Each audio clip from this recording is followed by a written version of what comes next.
Malugod namin inihahandog sa inyong harapan ang isang makulay, makasaysayan at masining na paglalantad ng isang dakilang epiko mula sa Hinilamon.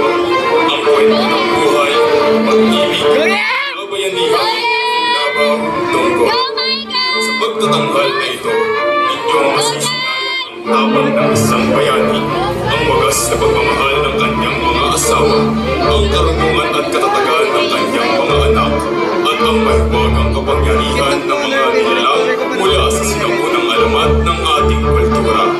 Bilang pagdiriwang na pagkakaisa at tunay na pagmamahalan, aming ihahandog ang mga awit ng damdamin, mga dula ng pagsubok at mga sayaw ng tradisyon na siyang magbibigay kulay at diwa sa bawat tagpo ng aming kwento. Tayo'y magsama-sama sa isang masining na paglalakbay, puno ng damdamin, kilos at musika. Ito ang epiko ng pag-ibig, ilabaw, tungkol.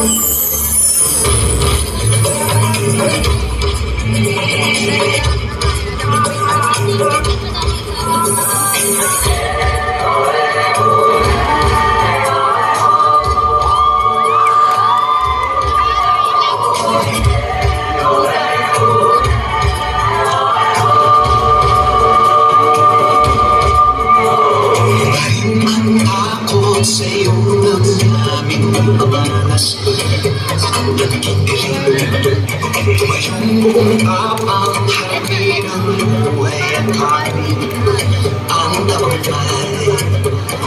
tulungan ng kapwa bigyang halaga ang aking ng papat isipin mo sana ang sarili lang pakisama bayanihan sukat natin isulang ligawan magandang bukas ikaw at ako magkasama tayo sa bumi ng kinabukasan.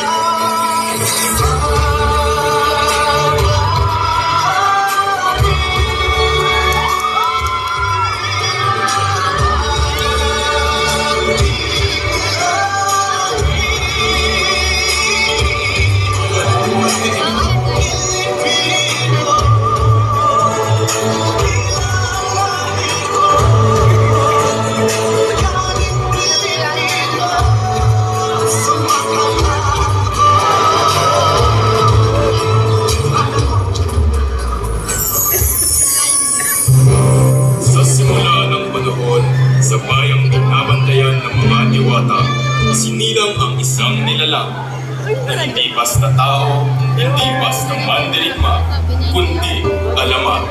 Siya'y mag-isip, matapang at makusog. Wala siyang kinatatakutan, kahit Diyos, diwata o halimaw ng kabuntukan. Sa ngalan ng pag-ibig, tatawirin niya ang karagatan, lalaban sa sinumang ahadlang at hahamunin maging ang kamatayan.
Magandang hapon po.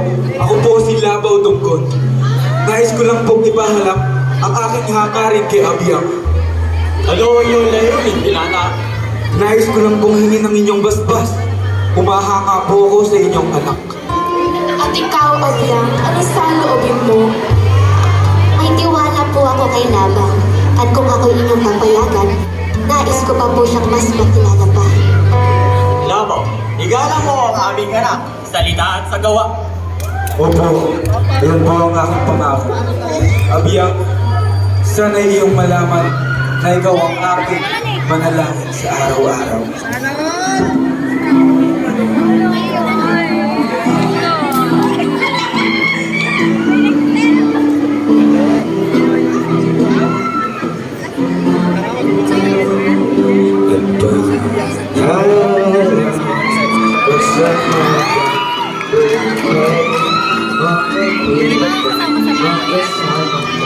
Yan ang panayam ko.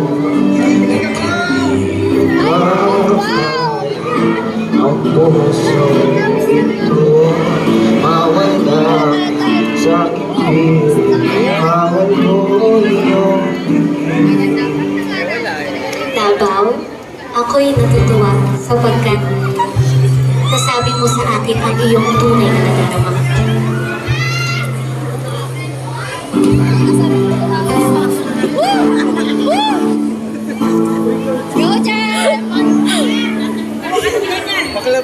Mahal na mahal, yan ang damdamin na sa'yo'y nararamdaman. O bakit ganyan, puso'y di mapalagay, ba't di ka naman masdan? O bakit ganyan, at maging sa'king patulog? Laging alaala pa rin, nais magapiling, nais kang mayakap sa tuwing na. Sa araw na ito, ikaw ay aking minamahal. Hindi dahil sa kasunduan, kundi dahil sa pag-ibig. At ganun din ako, Labaw.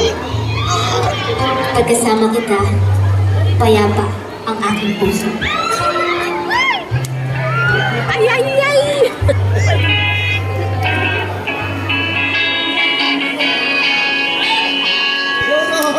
Walang ibang pagsasara sa pagtitigilan natin.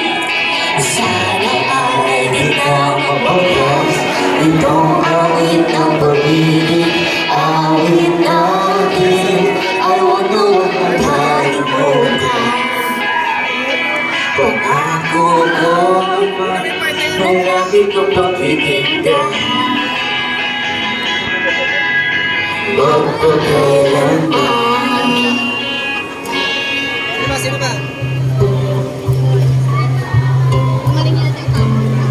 Uy, teka, parang gumaganda si Anggoy. Ang dating hindi pinapansin ngayon, nagmimistola, diwata sa liwanag ng araw. Mag-iingat ka, Labaw. Hindi lahat ng kumitis na dito. At huwag mong kakalimutan na may asawa kong tunay na nagmamahal sa'yo. Wala namang masama kung sulat lang, hindi ba?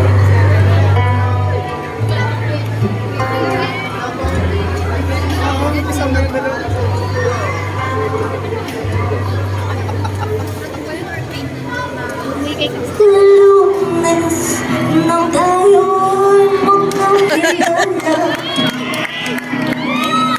Martes nang tayo'y muling nagkita.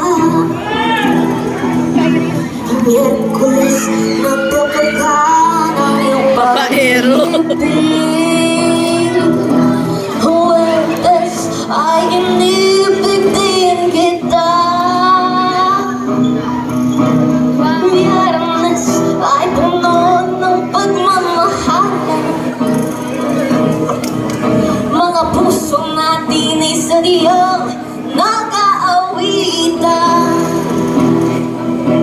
Sabado tayo'y biglang nagkatampuhan. At pagsapit ng linggo, giliw ako'y iyong iniwan.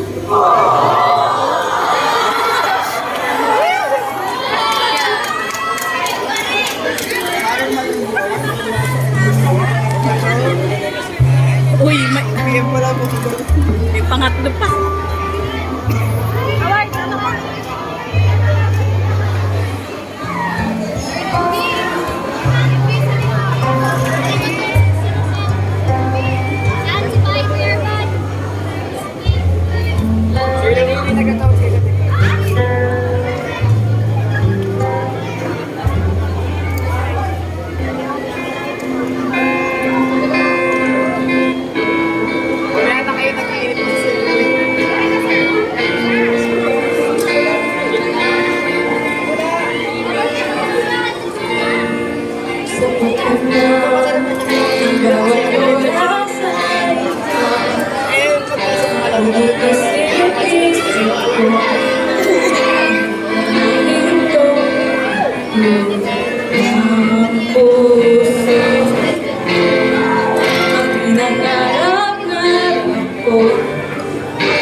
Anggoy. Nais ko sa lamang pela. Maaari ko bang hingin ng iyong kamay sa altar? Oo, Labaw. Kung gusto mo ibinibigay ang kamay ko sa iyo.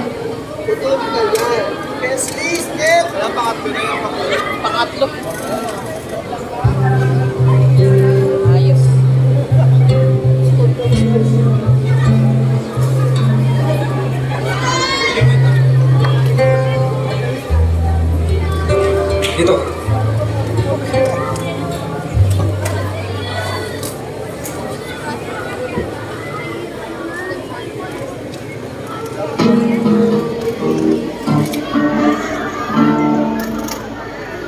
Malagyan pa sa bayan, pagkatuloy mong kaganda.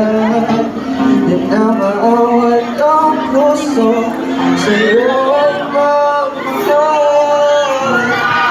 Dapat ang puso at isipan, ilagin lang ang iiwasan.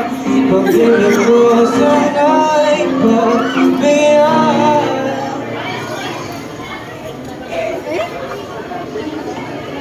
Sa ilalim ng bughaw na kalangitan, isang binata ang napahinto sa kanyang paglalakad. At sa gitna ng mga banderitas, isang liwanag ang gumuhit sa kanyang paningin. Isang binibini, nakasuot ng putit bughaw na baratsaya, tahimik, magiliw, ngunit sa kanyang mga mata ay kasaysayang hindi kayang iguhit ng panulat.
Nini, ako'y nabihag sa unang tingin.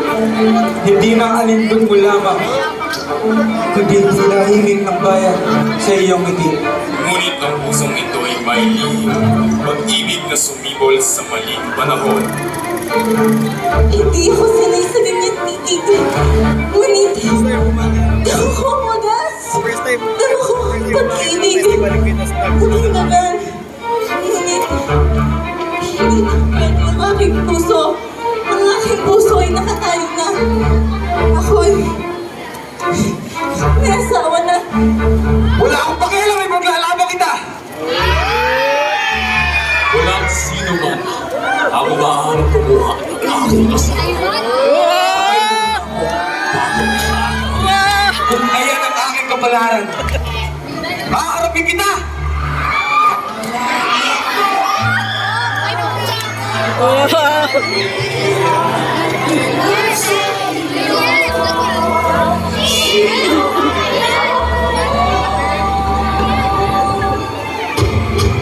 naman kami nagkulang sa aming pag-uunawa. Di ka namin isusundan kung hindi ka pa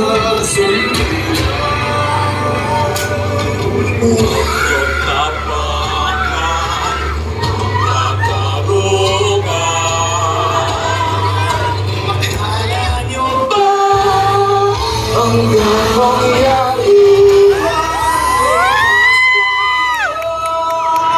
sino ba kayo nagwawagi ako?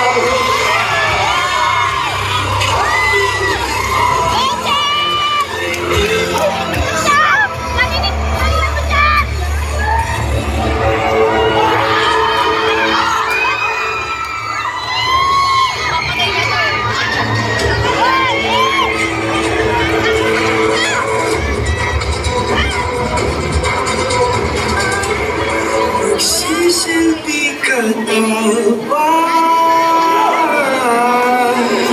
Nagsisilbi ka na ba?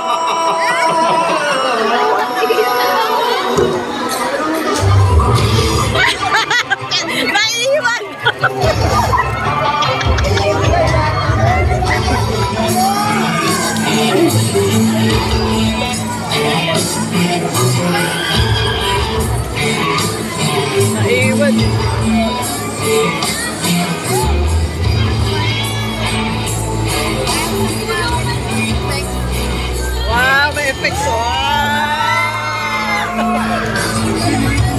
May special effect.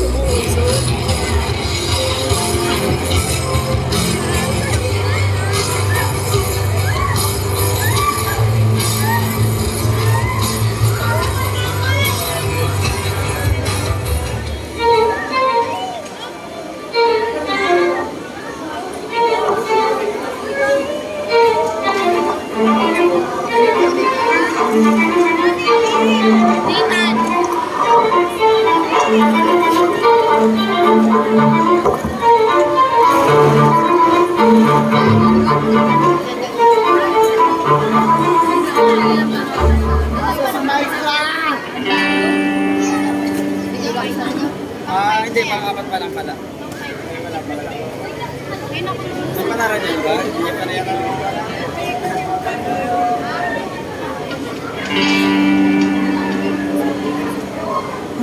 nandito ako.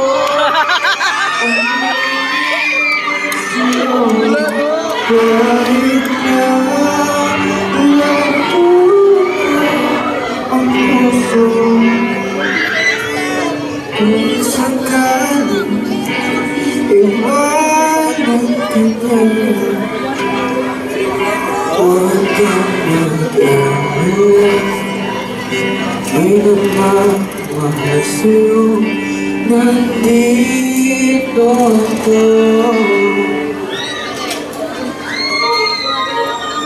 Nagtagal ang kanilang laban, langit at lupa'y yumanig. Ngunit sa huli, saragnayin ang nabuhin. Si Davao ay binalanggo sa dilim, walang dangal, walang mag-asa. Ngunit mula sa kanyang mga kabiyak, isinilang ang pag-asa, dalawang anak na lalaki, Aso Mangga at Baranugod. Lumaki silang may tapang sa dugo at alag sa puso. Kapatid, hanapin natin si Ama. Narito si Ama. Biyag ni Sarangani. Kailangan palayain. Mga anak, si Ama. Ngunit hindi pa tapos ang laban. Kailangan mo natin alamin ang lihim ng kanyang kapangyarihan. Opo, Ama. Tatawagin namin si Inang Alunsina.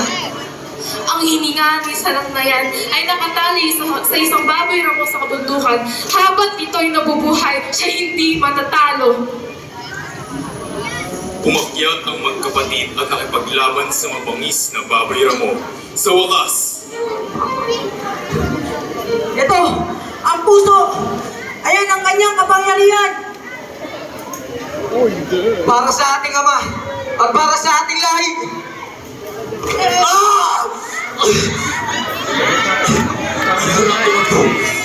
mawawalan ng aking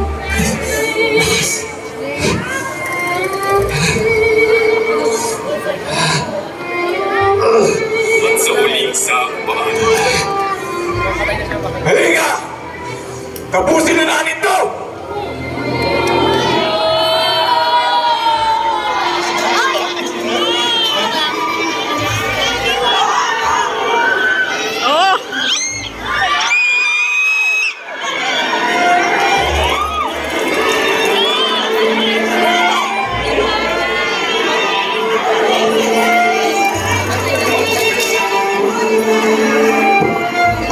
Mga anak, salamat. Ngayon, muling dadalo ang dugo ng bayani sa ating lahi. Ang alamat ni Davao Tungkol ay patunay ng ating mayamang kultura. Sa buwan ng wika, ating parangalan ng ating bayani, alamat at panitikan.